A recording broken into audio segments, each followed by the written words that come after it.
저는 40대 초반의 여성인데 저를 모르는 사람과 통화하면 초등학생으로 오해받을 정도로 아기 같은 목소리를 갖고 살아왔습니다. 1년 전부터 거울 명상을 하면서 유년 시절의 사랑을 충분히 받지 못한 어린아이가 제 안에 살고 있음을 느꼈습니다. 아버지는 자주 외도를 했고 어머니는 독단적인 성격이라 저는 사랑받는 아이로 살아본 적이 없었습니다. 그러다 보니 누군가에게 어린아이로 사랑을 받아보는 것이 평생 소원이었습니다. 그래서 저도 모르게 혀 짧은 소리를 내고 아이 같은 목소리를 냈던 것 같습니다. 하지만 거울 앞에서 부모님에게 사랑받고 싶었는데 못 받아서 얼마나 서럽고 외로웠니? 라고 아무리 말을 해봐도 처음 몇 달간은 울음만 나왔습니다. 그러다가 얼마 전 제 목소리를 녹음해봤는데 정말 놀랍게도 제 나이대에 맞는 목소리로 변해 있었습니다. 정말 귀신이 고칼 노릇이었습니다. 이제는 누구와 통화를 해도 상대방은 저를 당연히 성인이라고 생각합니다. 전에 드라마에서 빙의된 무당이 아기 같은 목소리를 내는 장면을 본 적이 있었는데 저 또한 40년 넘게 외로운 어린아이에게 끌려다니며 빙의 상태로 살아온 거나 다름없었다는 생각이 듭니다. 무의식 속의 자아가 제 목소리까지 변화시킬 수 있다는 게 소름 돋기도 합니다. 어릴 때는 어린이다운 목소리가 나오고 어른이 되면 어른다운 목소리가 나오는 게 순리입니다. 내 몸은 원래 그렇게 굴러가도록 설계되어 있습니다. 하지만 어린아이로 사랑받지 못하고 자란 상처가 무의식 속에 깊이 억눌려 있다 보니 인격체가 됐고 그 인격체가 40대 초반까지 어린아이의 목소리를 내며 나로 살아왔습니다. 그러다가 내가 거울을 이용해 관찰자의 눈으로 내 몸을 바라보니 몸이 나와 분리되면서 몸에 달라붙어 있던 자아도 나와 분리됐습니다. 자연히 어린아이의 목소리가 사라지고 내 몸의 나이에 걸맞은 목소리가 나오게 된 것입니다. 저는 자살 충동 때문에 힘든 삶을 살아왔습니다. 거울 명상 전엔 자살 충동은 나쁜 거야. 이런 감정을 느끼면 안 돼 하고 올라오지 못하게 강하게 억압했어요. 그런데 이제는 그 단계를 벗어난 것 같습니다. 그냥 죽고 싶어하는 그 마음과 하나가 돼 울부짖으며 거울 앞에서 말하게 됐습니다. 아무도 나에게 안부를 묻지 않아. 누구든 나에게 어떻게 지내느냐고 물어봤으면 좋겠어. 외로워. 관심도 받고 사랑도 받고 싶어. 이런 말들이 저절로 계속 쏟아져 나오면서 많이 울었어요. 난 살 가치가 없어. 내가 죽어도 아무도 슬퍼하지 않을 거야. 차라리 난 태어나지도 말았어야 해. 하는 말들도 나오는 대로 고스란히 토해내며 울었더니 마음이 정말 많이 가벼워졌습니다. 만일 내가 거울을 보지 않고 혼자서 이런 말들을 쏟아낸다면 어떨까요? 들어주는 사람이 아무도 없다고 느끼기 때문에 자살 충동은 사라지지 않습니다. 설사 누군가가 내 말을 들어준다 하더라도 들어주는 사람의 마음이 텅 비어있지 않으면 내 아픔은 완전히 사라지기 어렵습니다.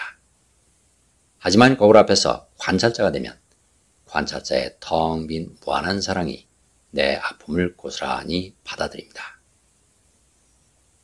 저는 당뇨병으로 약을 먹은 지 10년 정도 되는데 심한 우울증으로 운동을 제대로 하지 않아 피검사 결과가 매우 좋지 않았습니다. 당화 혈색소 수치가 7.2로 나와 의사의 호출을 받았습니다. 그날부터 다시 정신을 차리고 운동을 시작했습니다.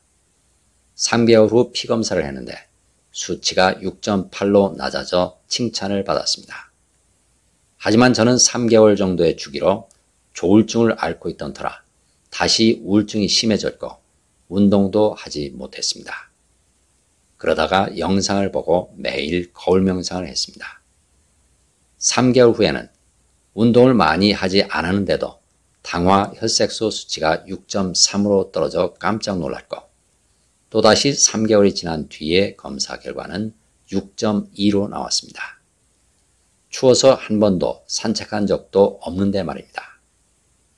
거울 명상을 하면서 집안일과 프리랜서 일을 즐거운 마음으로 하게 된 결과인 것 같습니다. 동시에 생각지도 않은 돈들이 자꾸 입금되고 있어서 마치 제가 꿈을 꾸고 있는 것만 같습니다. 운동을 별로 하지 못했는데도 왜 혈당 수치가 떨어졌을까요? 내 몸은 관찰자의 텅 빈 무한한 사랑 속에 머물 때 순리대로 돌아갑니다. 하지만 몸을 나와 동일시하고 살면 나는 자아들의 지배를 받게 됩니다. 우울한 자아가 나를 지배하면 내 몸도 우울해집니다. 우울한 감정 속에 갇힌 몸엔 이상이 생깁니다. 하지만 내가 관찰자의 눈으로 내 몸을 바라보기 시작하니 이상이 생겼던 몸도 점점 순리대로 돌아가기 시작합니다. 내가 일주일 뒤 홍콩과 태국으로 여행을 떠날 계획이라고 가정해 봅니다. 홍콩과 태국에서 각각 일주일간 놀다가 귀국할 생각입니다.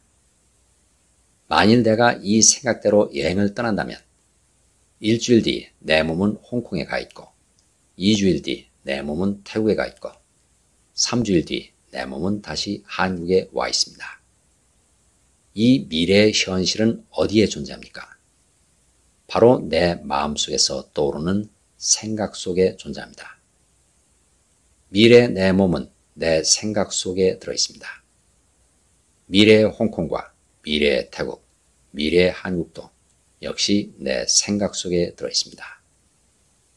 내 생각 속에 들어있는 미래의 현실이 시간의 흐름을 타고 점점 내 눈앞으로 흘러오는 것입니다. 마침내 일주일이라는 시간이 흘러오면 내 생각 속에 들어있던 내 몸과 홍콩이 내 눈앞에 현실로 나타납니다. 또 2주일이라는 시간이 흘러오면 내 생각 속에 들어있던 내 몸과 태국이 내 눈앞에 현실로 나타나고 3주일이라는 시간이 흘러오면 내 생각 속에 들어있던 내 몸과 한국이 내 눈앞에 현실로 나타납니다. 그렇다면 3주 동안 내 몸이 돌아다니는 것일까요? 아니면 내 생각이 돌아다니는 것일까요? 나는 내 몸을 움직여 여행을 한다고 착각하지만 사실은 내가 몸으로 하는 것은 아무것도 없습니다. 내 생각 속에 들어있던 미래의 현실이 시간의 흐름을 타고 내 눈앞에 펼쳐질 뿐입니다. 이렇게 관찰자의 마음으로 여행을 하면 여행은 어떻게 흘러갈까요? 여행은 관찰자의 무한한 사랑 속에서 흘러갑니다. 하지만 여행은 몸으로 하는 것이다 라고 철석같이 믿으면 여행은 어떻게 흘러갈까요? 몸을 나라고 믿는 건 누구입니까? 바로 내 무의식 속에 억눌려 있는 고통스러운 자아들입니다. 자아들이 여행을 하다 보니 여행 도중 자아들끼리 서로 시비가 붙어 싸움판을 벌일 수도 있고 서로 돈을 뺏고 뺏길 수도 있고 서로 미움을 주고받으며 괴로워할 수도 있습니다. 이처럼 몸을 나와 동일시하고 살아가는 것은 고통스러운 자아들로 살아가는 것입니다. 반면 관찰자로 살아가는 것은 그렇게 살아가는 자아들을 받아들여 텅 빈 무한한 사랑 속에 살아가는 것입니다. 작은 치유 사례도 많은 분들에게 큰 도움이 될 수 있습니다. 사례를 보내주실 곳은 swkim1217@naver.com입니다. 감사합니다.